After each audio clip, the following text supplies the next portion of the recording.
Americans of Reddit, what are some questions you have for British people / Britain in general? How often do you guys eat Indian food, and why is it so popular? Relatively often, and it's for the same reason that Mexican food is popular in America and Indonesian food is popular in the Netherlands. Every country draws food from countries that it is, in some way, linked to, whether by colonialism, proximity, etc. Do you actually say mate as much as PPL say? I personally say mate like every other word. You can use it to express joy, anger, surprise, to address a friend, to address an enemy. It does it all. It's ergonomic as duck. Thanks for clarifying.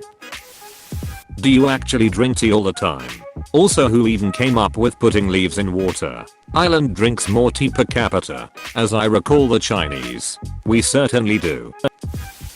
Does anyone give a shit about Harry and Meghan leaving the royal family? No. Honestly, I couldn't care less for the royal family. The only one I do respect is the Queen, since it's a massive part of British culture.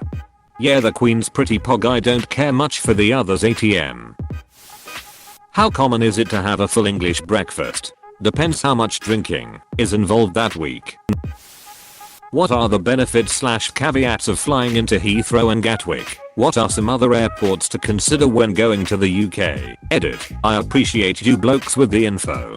Cheers. Manchester is a great central point, major transport hub of the UK. Airport with easy connection to multiple train lines. You can fly from Manchester to most other major UK airports too. Can you tell where someone is from based on their accent or some things they say? Like in the US, you can usually tell when someone is from the Midwest, Northeast, Southeast, etc. based on accents and how they refer to different things. For example, people call soda pop where I'm from. In the Southeast, they call all soda Coke. In the UK, accents are as specific as a particular city or even part of a city. That's pretty wild. The more you know. Who is your favorite author? And why is it Sir Terry Pratchett? It's not. It's Douglas Adams. Arthur Dent is the closest thing to a role model I'll ever have. You all doing okay over there? Nope. You? Nah. It's pretty shit here too. What's the best place in Britain to visit? Bute Tunnel. Are a man of culture, I see. What's with all the orange and chocolate? Terry's chocolate orange is the best. It's not Terry's. It's mine. Is that beans on toast thing actually good? Yes. Beans on toast with cheese on top is amazing. A really great quick meal or snack. Especially if you are in a pinch, such as when you have just moved into your home or got back from holiday. Is there still any kind of animosity towards America, or is it all just shit talking and joking? No animosity. From what my friends say, we think you can be a bit overly patriotic, but our general mood for Americans is we are concerned for you. TBH, would be concerned for us too. What is British lemonade? I heard it's different from American lemonade and Americans are disappointed when they find it is not at all what they thought they were getting. British lemonade is like Sprite. It's a clear carbonated drink with lemon flavoring. Isn't Sprite lemon and lime? So I guess lemonade is Sprite without the lime. What is American lemonade like? You'll ever just like go visit castles on the weekends? Haha, love this. Sometimes, in the holidays, we have great history, so yeah, it's nice seeing old places of interest. So when are y'all gonna reconquer us? The day of reckoning is soon, my friend. You've said too much. Is beans on toast as magically delicious as I hope it is? Abso-bloody-lutely. Thanks for the reply. Americans love beans. Americans love toast. I don't understand why beans on toast isn't a thing here, lol. Can my husband and I come over? This place sucks. We wore our masks the whole time and washed frequently. It wasn't our fault. Sounds like you need an ice cuppa. Come on over. Oh, indeed I do. Love a. What is it like living in a region of Earth that seems specifically designed to have the shittiest weather ever? The thing is, it may be shitty, but we don't have to deal with extreme heat. Temperatures over 100 F are extremely rare, unlike places further south. Or cold. 14F is rare, unless you live in the furthest north part of Scotland. We also don't get things like tornado season, months-long droughts, tsunamis, severe blizzards with several feet of snow, or any other weather that causes widespread disaster. Yes, there is a lot of variation. Today alone we've had 3 separate rain showers broken up by patches of sunshine, and we are pretty shit at dealing with the extremes we do get. Thing is, we may not get the hottest temperatures or the coldest, but we have to be able to deal with both hot and cold, and wet and dry variants of both, and not many areas on the globe have to deal with that. As I always say, much as we might complain about old Blighty, it's always nice to know the weather and the wildlife don't generally want me dead. Do you think your TV news has much political bias? TV news? No. Newspapers are a different story. Let's just say they are all off the charts. By that, I mean the political charts.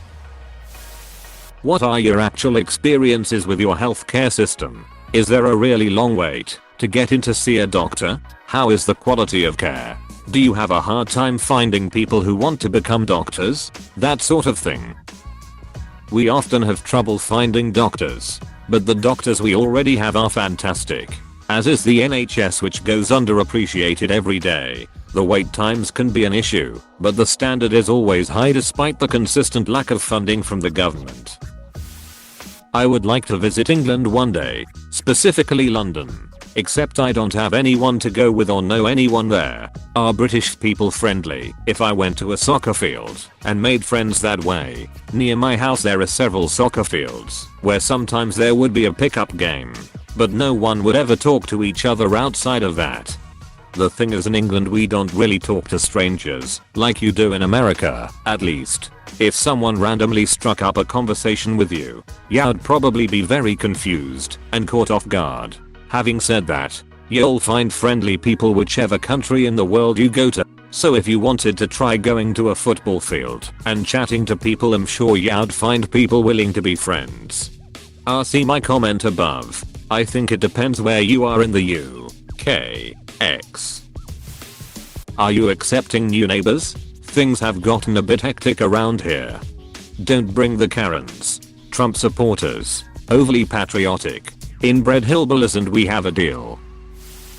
During the last night of the proms, when Land of Hope and Glory link B/puke_DL7M T=52 is playing.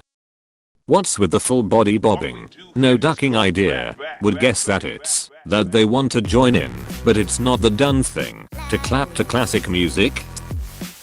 Do you tend to identify more with your nation or your country? Put it another way, would somebody born in Glasgow identify primarily as Scottish, British, or both? Edit.